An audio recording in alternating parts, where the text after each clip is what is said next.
Hey, how's it going, guys? Jack and Matt here with the Toasty Bros, and today we're going to be putting together a $650 gaming PC. Now this is another one of our Aliexpress specials. This is an X99 motherboard combo we got off Aliexpress for a really good price, and well, we're going to make a PC build out of it. But before we get into that, let's hear a word from today's sponsors, because we got to pay the bills. Today's video is brought to you by Bitphoenix and their Saber PC case. The Saber features an elegant brushed aluminum design with an awesome RGB strip built into the front. Just like some of the other Bitphoenix cases out there, the Saber comes with Asus Aura Sync out of the box and also has a built-in hub that allows you to control the RGB with a built-in switch on the front panel to quickly change the colors of your PC case. With tons of room for any kind of PC build and even vertical GPU mount support, the Saber should definitely be on your shortlist for your next gaming PC build. Check the links in the description down below to learn more, and special thanks again to Bitphoenix for sponsoring today's video. So as Matt pointed out, in this tiny little box right here, we have an X99 combo from AliExpress, which means it comes with the CPU, motherboard, and RAM. It's dual channel RAM, 16 gigs, a really good 6-core 12-thread processor. It does not come with the cooler, so that's something to keep in mind, which we got right there. We actually got one. So yeah, we're going to go ahead and open this up and talk about each individual part and how it makes up this PC build, but the main focus of this PC being you get this really awesome combo deal, and then you can get something like a 2060 and get some really awesome performance for a really good price. So let's not waste any more time and talk more about it. All right, so what you get inside of this box is you get a basic AliExpress motherboard, which is probably like Huang or something like that, kind of like a no-name brand. And you get dual channel of RAM, which I think it says Kilsri or something, Kilsri. It's two 8 gig sticks, a 2666, and it is DDR4, so it could technically be upgraded even more. You do have 4 RAM slots, so you could technically expand even quad channel. The board itself, though, is really cool looking. This would make for a really good Halloween themed PC. I mean, look at that. That is straight out of Halloween, I'll tell you what, Freddy Krueger up in here. But we do have an M.2 slot, which I'd be careful about those. Sometimes they're a little bit sketchy, but it does say NVMe PCIe Gen 3, so, maybe. We have one of the full-size X99 processors. This is the E5 2620V3, so it's a 6-core 12-thread. It looks like it comes in about 2.4 gigahertz. I think it boosts up to about 3.2 on its own. Pretty respectable speeds for a Xeon, because as most of you know, Xeons typically need to be overclocked to be able to, well, get up to par with some of the newer processors, but hey, it's a good looking CPU. And then to cool the GPU, because you will need something that can support X99, we have the GameX GT, which is RGB. They usually come in from anywhere about 30 to 50 bucks. So really good price for an air cooler, and honestly it's gonna be more than enough than we need for this Xeon, because we're probably not even gonna overclock it, just because out of the box, it's looking pretty good. Now for the graphics card, we have the beautiful RTX 2060. Now this card right now is actually going for a pretty decent price point, around $300, which is MSRP. But if you do want to snag these for really cheap right now, EVGA B-Stock has occasionally been throwing them up there for around $250. So if you want to save some money, do that. We actually have a build coming soon using that, so stay tuned for that. But Zotac makes some really good cards. 2060s are still in stock, surprisingly, with all the cards coming in and out right now. This one still seems to stick around, and it is a great card for live streaming and content creation and gaming, because that's what they're used for. Now what we have right here is a SSD. Now this is actually a 2.5 inch. This is the SK Hynix Gold S31 SSD. It is a 500 gigabyte SSD, if I remember right properly. Yes, maybe so. Yes, 500 gigabyte SSD. It says it right there. But yeah, SK Hynix makes really awesome drives, and this was coming in at a pretty decent price point. Now this right here is the Ares game. I know we've been calling it Ars Games, but it's we're gonna call it Ares Games. That seems to make more sense. This power supply has been great for some of our budget builds recently. Again, we're trying to switch it up a little bit. We've been going with the Thermaltake Smart for a while, but this one is a really good price point and has those black sleeve cables, which makes for a really clean PC build. And 500 watts should be more than enough for this build.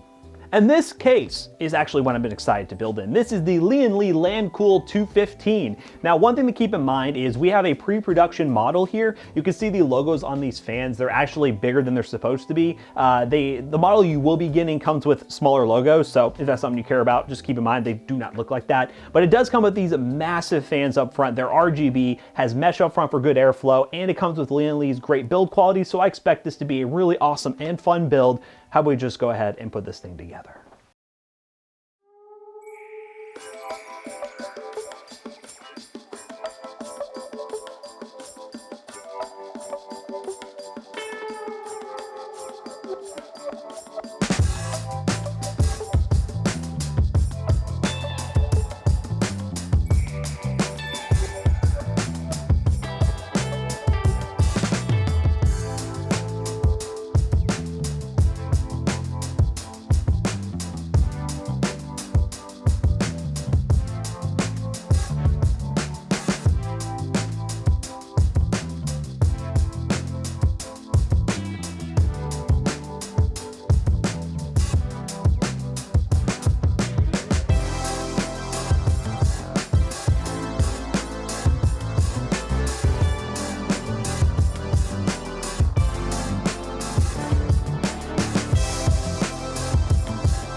Alright, ladies and gentlemen, now that we have this $650 gaming PC all put together, let's talk about those benchmarks real quick. Now, one thing that kind of disappointed me with this configuration is the fact that the motherboard we got does not take advantage of the Turbo Boost unlock that a lot of these people are taking advantage of when buying these X99 cheap motherboards off Aliexpress.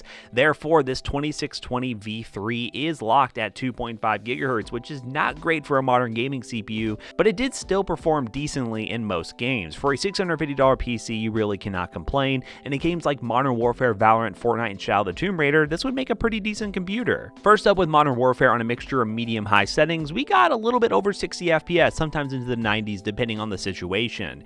Warzone is a game that's really GPU dependent, so the RTX 2060 was able to stretch its legs and make this PC perform really well. Now, is this a great configuration? Not really. You really should be able to get that Turbo Boost unlock to work because that really does give you a lot more performance. So if you could look on AliExpress, I'll try to link some updated motherboards that do work with the Turbo Boost unlock. You could get way better results, upwards of 3 GHz, so you can actually probably gain, give or take 5 or 10 frames in most games because of that. So that was kind of the disappointing part of this combo, but with the X99 platform, you do have a lot of potential to get some higher core count CPUs or higher clock speed CPUs and just slap them into this motherboard without any issues. So there is that to consider if you are looking at this combo. Valorant was the next game, and of course Valorant is very simple to run. It's not that difficult, and we got well over 60 FPS in this game. Now, this is an example of an esports title like Fortnite, which we'll talk about here in a minute, but it had no problems getting over 100 FPS. In theory, you could run this on a 144Hz monitor. I probably wouldn't recommend it, but you do have that option if you do choose to do so.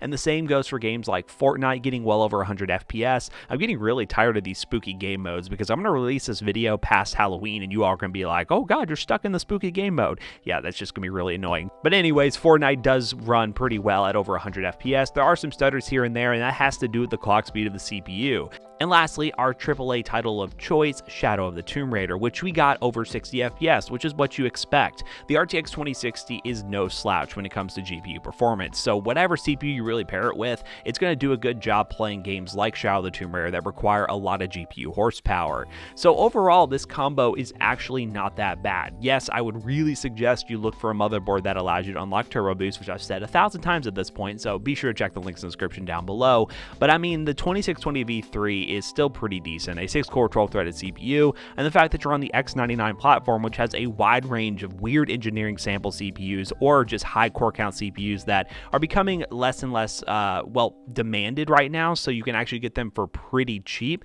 So it makes for a kind of a fun platform. I don't know if I would really recommend this for a primary PC build, but if you're somebody who wants a secondary PC or a PC for somebody who likes to tinker with their hardware, this could be a fun build for them, and I do suggest it for that. So that pretty much wraps up the benchmarking section of today's video. How about we go ahead and bring Jackson back in here to wrap this video up real quick. Alright guys, so as you can see, this PC overall did pretty well. This 6-core 12-thread was able to keep up with the 2060 just fine. I'd probably say it's somewhere between like a Ryzen 1600 in terms of performance, so you wouldn't want to go much higher than a 2060 like we did. And also this Lian Li case looks really nice. The big fans, the 200mm fans up front with RGB looks super sick, and we had no problems getting everything up and running. And having a built-in button to change RGB is also very nice. We love not having to use software if we don't have to. So overall, I was very happy with this build. The 2060 and the Xeon make a good pairing, and we highly suggest if you're interested in picking up any of the parts from this build, links in the description down below. They are affiliate links that do help us out, so if you like us, use those links. And also on a total side note, we're actually a part of Floatplane now, which if you haven't heard of that, you should use the links in the description. I'm going to go check it out, but it is a way to support us, an extra way I should say, so we are going to be dropping some extra content here and there on there, so we'd appreciate it if you check it out. And also, if you haven't already, don't forget to check out our other 2 YouTube channels and also our twitch.tv/toastybros, and do not forget to like, comment, and subscribe. And we'll see you guys in the next one. Goodbye. Check Peace. out Floatplane. There's some spicy content. Spicy. Sexy content.